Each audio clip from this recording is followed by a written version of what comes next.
اللہ صلی اللہ رسول کریم اعوذ باللہ من الشیطان الرجیم بسم اللہ الرحمن الرحیم.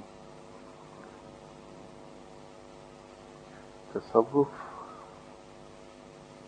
کا ہم جب ذکر کرتے ہیں جس طرح سے کسی عمارت کو بنانے کے لیے اس کی بنیادوں کا ہونا ضروری ہے، اسی طرح تصوف کی راہ میں آگے بڑھنے کے لیے اس کی بنیادیں ہونا بہت ضروری ہے. اگر ہم تصوف کی تعلیم ایڈوانسڈ لیول پر ہی گنا حاصل کرتے رہیں، اگر اس کی بنیاد ہم نے اسے فراہم نہیں کی تو وہ بلڈنگ کبھی کھڑی ہو نہیں سکتی. علم حاصل کرنے سے یہ تو یقینی طور پہ حاصل ہو جائے گا کہ ہمیں تصوف کی معلومات مل جائے، تصوف کیا ہے، کیسے کام کرتا ہے، اس کے مقاصد کیا ہیں. لیکن ہم اہل تصوف میں سے ہو نہیں سکیں گے کبھی. شاید کسی موقع پر آپ سے گفتگو کرتے ہوئے میں نے پہلے بھی ایک بار عرض کی ہو کہ تصوف کی راہ پر چلنے کے لیے ہمیں ذہن میں ایک چیز بڑی پختگی سے بٹھا لینی چاہیے کہ سنت ایک بھی اگر کسی نے ترک کی تو بقول حضرت بایزید بستامی رحمۃ اللہ علیہ صرف اور صرف ایک سنت ترک کرنے میں انسان کبھی اہل تصوف میں سے ہو نہیں سکتا. حضرت بایزید بستامی رحمۃ اللہ علیہ صاحب کے یہاں سنت کی پابندی اس درجے کی تھی کہ ایک بار ایک ایسے بزرگ کی خدمت میں حاضر ہوئے حضرت بایزید بستامی رحمۃ اللہ علیہ جن کی شہرت بہت تھی بحیثیت صاحب علم کے اور صاحب تصوف کے. جب آپ تشریف لے کے گئے تو وہ صاحب علم اپنی حجرے کے فرش پر پاؤں پھیلا کر بیٹھے ہوئے تھے اور حضرت بایزید بستامی رحمۃ اللہ علیہ صاحب نے نوٹ فرمایا کہ ان صاحب نے جو اپنے پاؤں پھیلائے ہیں آرام کی خاطر ان کا رخ خانہ کعبہ کی طرف قبلہ کی طرف ہے. تو آپ کے ساتھ جو صاحب گئے تھے حضرت بایزید بستامی رحمۃ اللہ علیہ صاحب نے ان سے کہا کہ آؤ واپس چلیں. بغیر کوئی بات کیے حضرت بایزید بستامی رحمۃ اللہ وہاں سے تشریف لے آئے. تو راستے میں ان سے ان کے ہمراہی نے پوچھا کہ آپ اتنی دور سے گئے تھے ملنے میں تو سوائے علیک سلیک کی کچھ آپ نے نہیں کیا، کوئی بات نہیں کی اور واپس چلے آئے. تو فرمایا کہ وہ اہل علم نہیں ہے، وہ اہل تصوف میں سے نہیں ہے. تو انہوں نے کہا کہ آپ نے کیسے جج کیا اتنی جلدی؟ تو فرمایا کہ جب میں گیا تھا تو وہ پاؤں پھیلا کر بیٹھے تھے اور ان کے پاؤں کا رخ قبلہ کی طرف تھا. تو جو شخص باادب نہیں ہے وہ اہل تصوف میں سے ہو نہیں سکتا. اور حضرت بایزید بستامی رحمۃ اللہ علیہ ایسی ہستی ہیں جنہوں نے ایک روایت کے مطابق 105 بزرگوں سے فیض حاصل کیا ہے. ایک اور روایت میں 110 کی تعداد آئی ہے اور ایک روایت میں 102 کی تعداد آئی ہے. ایک بات طے شدہ ہے کہ 100 سے زیادہ اساتذہ سے آپ نے علم حاصل کیا ہے. تو اتنے زیادہ اپنے وقت کے جید عالم اور صاحبان تصوف سے اکتساب فیض کرنے والی ہستی کا یہ عالم ہے کہ وہ صرف یہ دیکھ کر کہ کسی شخص نے پاؤں پھیلا لیے ہیں، بھلے وہ بے خیالی میں پھیلا لیے گئے ہوں، کہ ان کے پاؤں کا رخ خانہ کعبہ کی طرف ہے، قبلہ کی طرف ہے، تو انہوں نے اسے اہل تصوف سے ماننے سے انکار کر دیا۔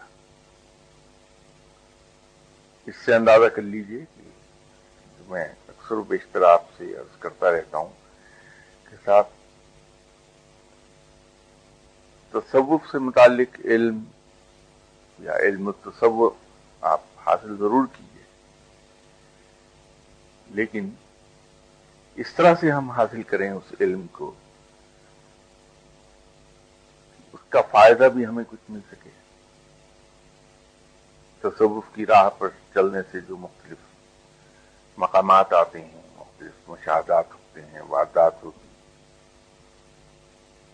وہ تمام فقیروں کے ساتھ پیش آتی رہتی ہے۔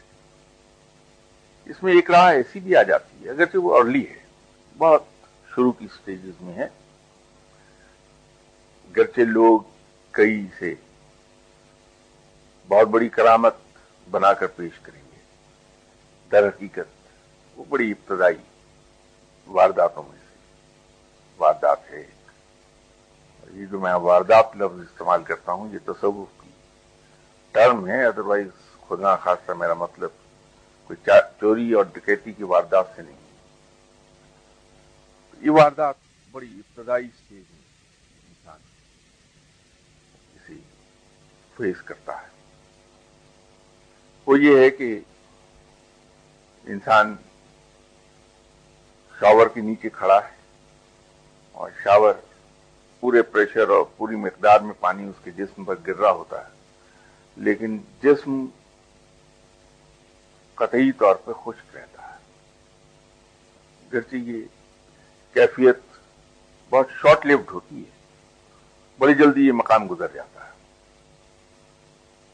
لیکن یہ آتی ہے۔ تو بغیر بنیاد کی تیاری کیے، بغیر بنیاد پر کام کیے اگر ہم علم حاصل کریں گے تو ہماری حالت وہی ہوگی جو فقیر اس مقام سے گزرتے وقت ایکسپیرینس کرتا ہے کہ جسم پر پانی تو گر رہا ہے لیکن جسم خشک ہے۔ تو ہم علم التصوف سے کو حاصل تو کرتے چلے جائیں گے لیکن وہ ہم پر طاری نہیں ہو پائے گا۔ تو اس لیے میں آج دوبارہ عرض کر رہا ہوں آپ کی خدمت میں کہ یہ عرض مقرر ہے، اس کی بنیاد ہم کریں۔ یہ عرض مقرر پر مجھے صاحب کا قصہ یاد آ گیا جو ایسٹ پاکستان میں، جو بنگلہ دیش ابھی ایسٹ پاکستان تھا تو اس سے پیش آیا۔ ہمارے یہاں ایک ساتھ ہوئے ہیں جنرل اعظم پٹھان تھے اور بہت اچھے انسان، بہت ہی سادہ اور بہت صاف گو اپ رائٹ آدمی تھے۔ ایسٹ پاکستان میں انہیں اللہ نے بہت عزت بخشی، گورنر تھے وہاں، لیکن ان کی گورنری میں بھی عوامیت کا ایک رنگ رہتا تھا۔ تو اکثر اوقات یہ پروٹوکول کی خلاف ورزی کر جاتے تھے اس عوامیت کی جذبے کے تحت۔ ایک بار یہ مدعو تھے مشاعرے میں بطور صدر کے، مشاعرہ ہو رہا تھا، جیسے مشاعرے کے آداب ہیں، تصوف کے اپنے آداب ہیں، سائنس علم السائنس کے اپنے آداب ہیں، اسی طرح مشاعرے کی بھی آداب ہیں۔ تو لوگ داد دیتے تھے اور داد دینے کا انڈائریکٹ طریقہ یہ تھا کہ ان سے مقرر ارشاد ہو، مقرر ارشاد ہو۔ تو ایک سب سے آخر میں سب سے بزرگ شاعر آئے جو عمر میں بھی زیادہ تھے اور مقام میں بھی زیادہ تھے، تو انہوں نے شعر پڑھا تو لوگوں نے انہیں داد دی اور اسی طرح کہا کہ مقرر ارشاد ہو، مقرر ارشاد ہو۔ تو انہوں نے شعر دوبارہ پڑھ دیا، پھر ہوا کہ واہ واہ واہ واہ، دوبارہ پڑھیے مقرر۔ جب انہوں نے ایک ہی شعر کو 4-5 بار پڑھا اور وہ لوگ کہتے رہے مقرر ارشاد ہو تو جنرل اعظم کو غصہ آیا. آپ دیکھتے نہیں، بہت بزرگ ہیں، ان کو بار بار تکلیف نہیں دیجیے، جو کہتے ہیں ایک ہی بار غور سے سن لیجیے. تو میری بھی عرض مقرر ہے تصوف کی بنیاد پہ کام پہلے کر لیں. اس کی تفصیل اگر بیان کروں تو ایک لمبا سلسلہ ہو جائے گا. مختصر عرض یہ ہے کہ سنت کو حرف بحرف فالو کرنے کی ہم کوشش کر لیں.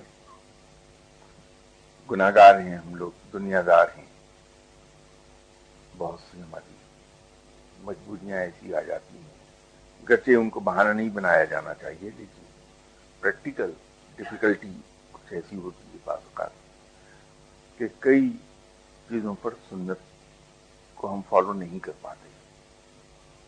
تو کوشش ہمیں کرنی چاہیے کہ ہم زندگی کے ہر پہلو میں سنت کو فالو کر لیں،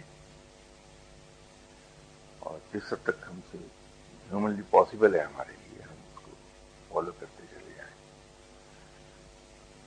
تو پھر تصوف کی راہ پہ چلنا نہایت آسان ہے. جیسے کہیں شروع کی ابتدائی گفتگو میں نے آپ کی خدمت میں عرض کیا تھا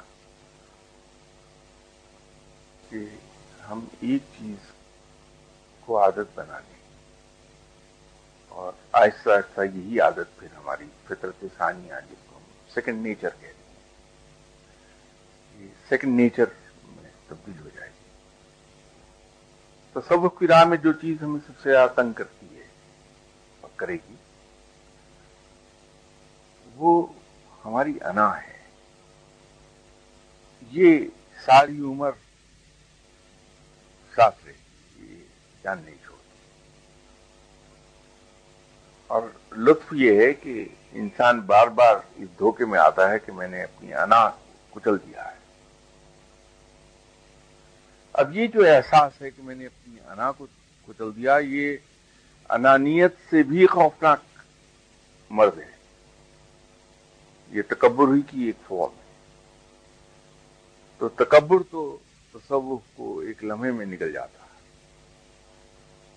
تو ہم بارہا اس دھوکے میں آ جاتے ہیں کہ انا کو ہم نے کچل دیا، لیکن یہ کچلی نہیں جاتی. سر اٹھا کے جہاں موقع ملے گا یہ سر اٹھا لے گی. تو اس کا آسان سا ایک طریقہ ہے اس کو عادت بنانے کا کہ اگر ہم اس پہ عمل کر لیں جو میں نے شروع میں گزارش کی تھی، کوئی شخص ہمیں کتنا ہی برا کیوں نہیں کہے، ہمارے سامنے رائٹ نا فیس ہمیں بدترین لفظوں سے نواز دے، ہمارے بارے میں کتنی ہی بری رائے کا اظہار کر دے، یا ہم پر کتنی ہی تہمتیں لگا دے، ہم اپنے دل میں اس کے بارے میں کوئی برا خیال نہ آنے دیں، اس کو برا نہ جانیں. ہم اپنے دل میں تعلقات سٹرین کرنا تو بہت دور کی بات ہے. تعلقات سٹرین نہ ہوں ہمارے، یہ تو بہت دور کی بات ہے. ہم دل میں بھی اس کو برا نہ سمجھیں، برا نہ جانیں، بلکہ ہم اس کا بھلا چاہنے لگیں پہلے سے بھی زیادہ. تو یہ انا کو کچل دینے کے لیے ایک ہی فعل میرا خیال ہے کہ کافی ہو جاتا ہے. انا کافی حد تک دب جاتی. اگر ہم ذرا سا غور کر لیں تو ہماری زندگی میں جب جب اور جہاں جہاں جس جس سے ہمارے درمیان تلخی ہوتی ہے، تعلقات سٹرین ہوتی ہیں یا بدمزگی پیدا ہوتی ہے، اس پہ وجہ انہی میں سے ایک ہوتی ہے. وجوہات یہی ہوتی ہیں، خواہ ایک ہو یا ایک سے زیادہ ہو جائے وجوہات، لیکن ہوتی یہی ہے بات. تو ہم اس پہ اپنی ذات پہ کنٹرول کر لیے، بغیر یہ دیکھے کہ کسی کا رویہ اور کسی کا سلوک ہمارے پاس کیا ہے، ہم اس کو اچھا ہی سمجھتے رہیں اور اس کا بھلا ہی چاہتے رہیں، اور جہاں جہاں ممکن ہو ہم اس کے لیے بھلائی کی صورت پیدا کرتے رہیں، خواہ اس کے لیے ہمیں اپنی انٹرسٹ کی قربانی دینا پڑے، ہم ضرور کرتے ہیں اس کے لیے۔ یہ پہلا قدم ہے۔ شاید میں نے پہلے ذکر کیا تھا کہ جب خانقاہی سسٹم انفورس تھا، تو جب کوئی شخص کسی فقیر کی خدمت میں حاضر ہوتا تھا اور عرض کرتا تھا کہ حضرت مجھے اس راہ پہ چلنا ہے، اللہ کی راہ پہ، اور مجھے قرب الہی کا راستہ دکھا دیجیے، تو وہ ان صاحب کو خانقاہ میں رہنے کی جگہ ملتی تھی۔